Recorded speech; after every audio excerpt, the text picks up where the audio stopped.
مردان نادان جاهلی احمقی وجود داره. برای زن بیچاره هشدار میده و زن میگه اگر این دفعه طفل پسر به دنیا نآورد میکشم، طلاقت میدم. و فکر میکنه کدام سوپرمارکت است که هر چیزی بخواد برای جنس بیاره.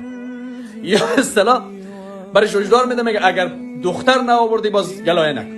یکی دختر میخواد، یکی پسر میخواد، یکی دختر نمیخواد پسر میخواد، یکی پسر نمیخواد یکی دختر میخواد. اینجا الله تبارک و تعالی چی میگه؟ نکته اول گفت خالق منم. نکته دوم میگه یهب لمن یشاء ایناسن، برای کسی که بخواد الله دختر میده. این دختر دادن و پسر دادن به دست خودت به همسرت نیست.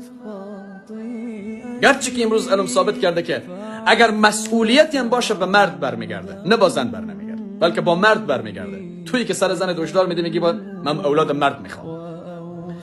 الله میگه برای کسی بخوام دختر میده.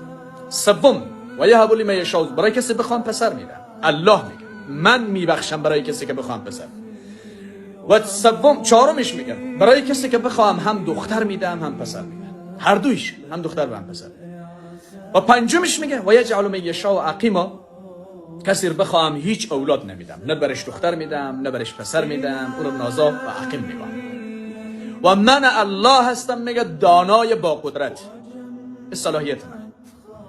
پس خوب فهمیدید از این آیت قرآن که بناهن دختر دادن و پسر دادن و به اصطلاح ندادن اولاد کار الله سبحانه و تعالی است. هیچ کسی دیگری صلاحیت نداره.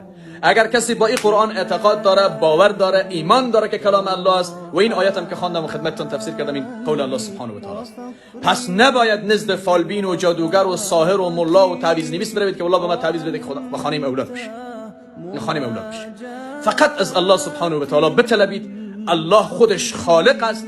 مایوس نباشید، ناامید نباشید، الله میدهد.